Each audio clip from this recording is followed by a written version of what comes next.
Olá, moçadinha! Hoje a gente vai falar um pouquinho sobre poesia. A poesia é um texto que, quando aparece na prova do vestibular, geralmente a gente treme. Por quê?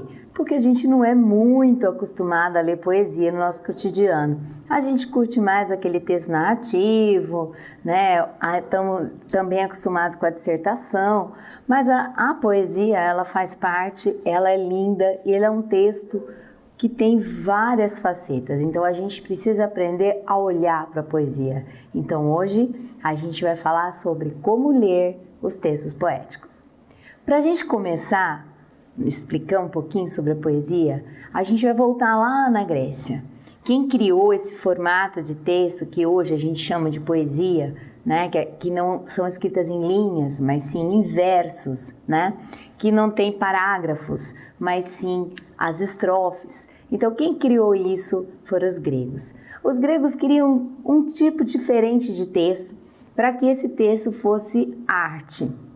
Os gregos levavam muito a sério a arte, muito mesmo. E eles eram extremamente organizados e gostavam muito de tudo perfeito. Então, tudo deles é dentro de padrões, é estético, tem que ser bonito, tem que estar no par. Então, eles levaram isso a sério e criaram os textos. Na verdade, eles criaram 3 tipos de textos que levavam a esse padrão que hoje a gente chama de poesia.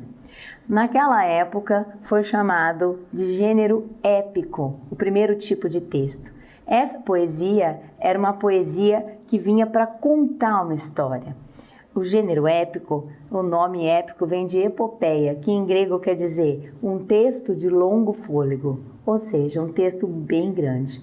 Esse é uma poesia para ser narrada, então ela vai ser dividida, se fosse escrita em prosa, né, daí nós teríamos os parágrafos, mas como é em verso, então nós temos as estrofes.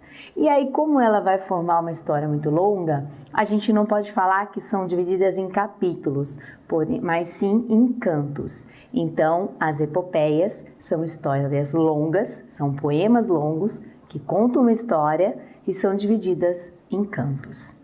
Esses cantos, eles têm que trazer um teor heróico, eles têm que mostrar os grandes feitos, né, do país, falar das batalhas, sempre a gente vai ter um herói épico.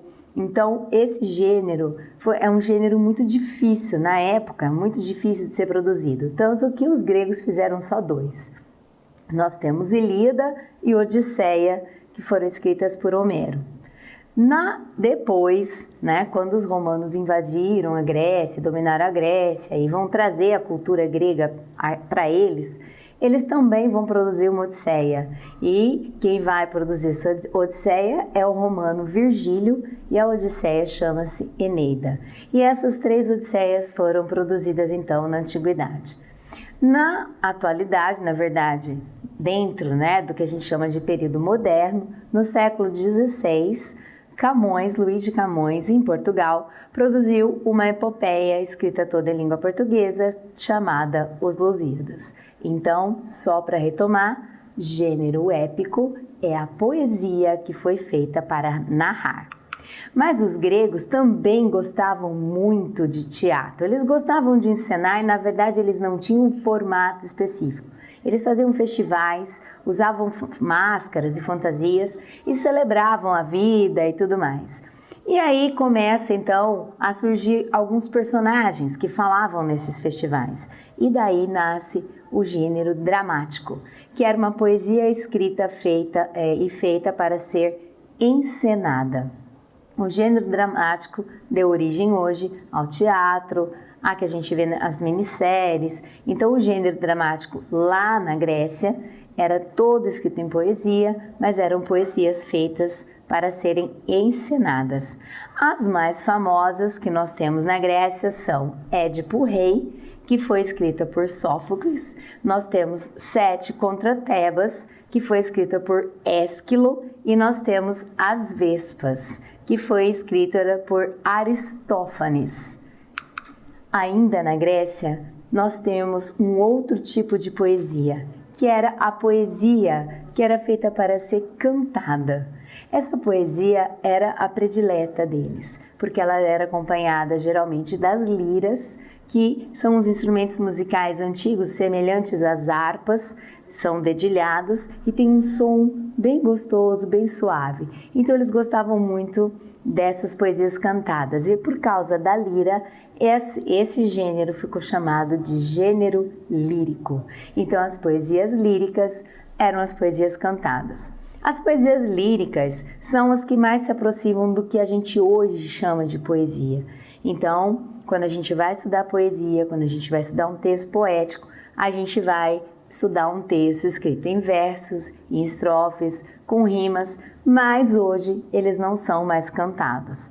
Hoje a gente chama, de texto lírico toda aquela poesia, todo aquele texto que traz uma subjetividade do eu lírico, traz as suas impressões, as suas sensações, as suas percepções do mundo. Então a gente tem, por exemplo, Canção do Exílio, do Gonçalves Dias, a gente tem A Máquina do Mundo, do Drummond, a gente tem Vou-me Embora para Pazágada, do Manuel Bandeira e por aí afora, mas isso a gente vai ver nas aulas de literatura.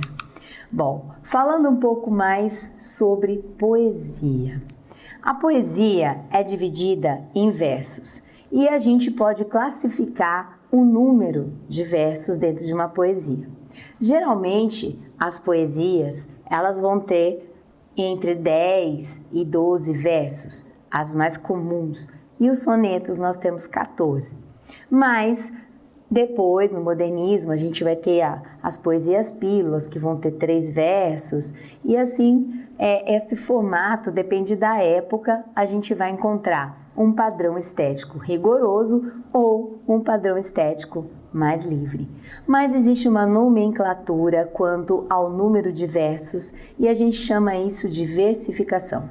Então, por exemplo, uma estrofe formada por 3 versos é um terceto. Se eu tenho uma estrofe formada por 4 versos, eu tenho um quarteto. E se eu tenho uma estrofe formada por 8 versos, nós temos uma oitava ou um octeto. Esses 3 que eu citei são os mais comuns que a gente encontra nas poesias de um modo geral. Algumas poesias também apresentam estrofes com 2 versos, e esses são chamados de dísticos. Para a gente analisar o poema, além de analisar o número de versos dentro da estrofe, a gente também pode olhar se nesse texto tem rima. O que é a rima? A rima é uma forma de colocar uma certa musicalização, um certo ritmo dentro do texto. Ela vai dar uma musicalidade que vai lembrar a origem da poesia, lá na Grécia lírica, que era cantada, e cria também uma coesão entre os versos. A rima, ela pode vir como uma estética fechada, e aí nós temos esquemas de rima que são utilizados da mesma forma por diferentes escritores, ou a gente pode ter uma rima simples, livre e até versos que a gente chama de versos brancos, que são aqueles versos que não possuem rima. Porém, se nós tivermos um esquema de rima, nós temos as seguintes combinações.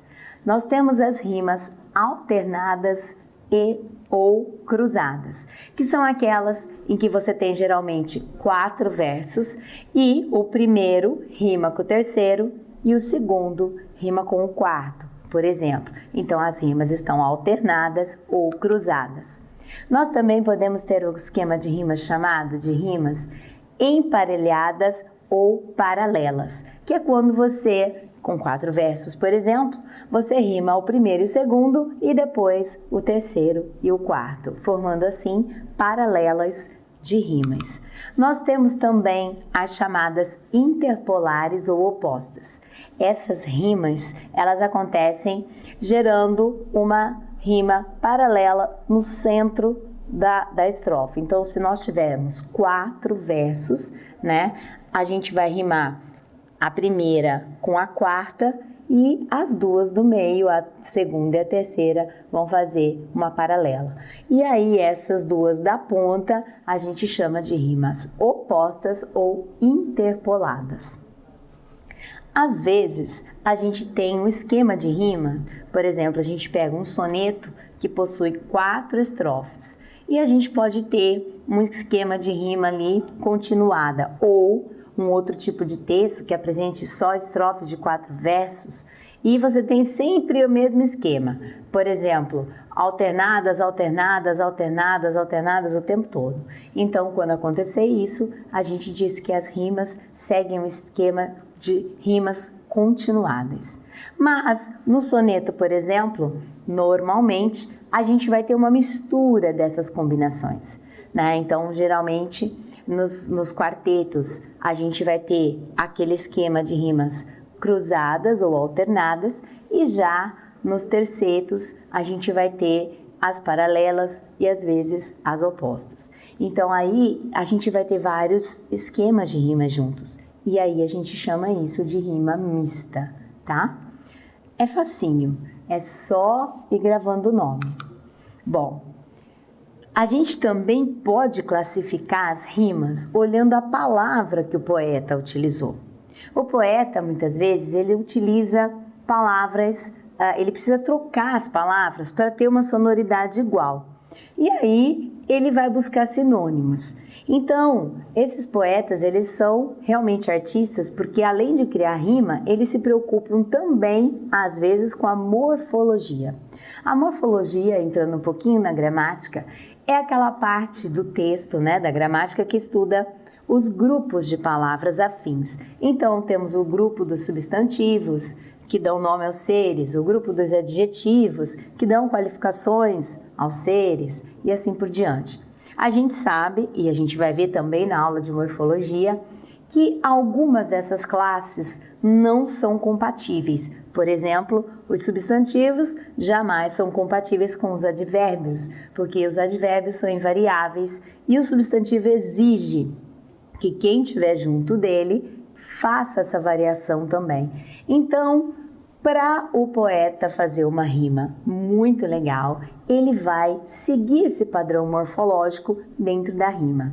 Então, ele vai rimar um substantivo com um adjetivo, ele vai rimar um verbo com um advérbio.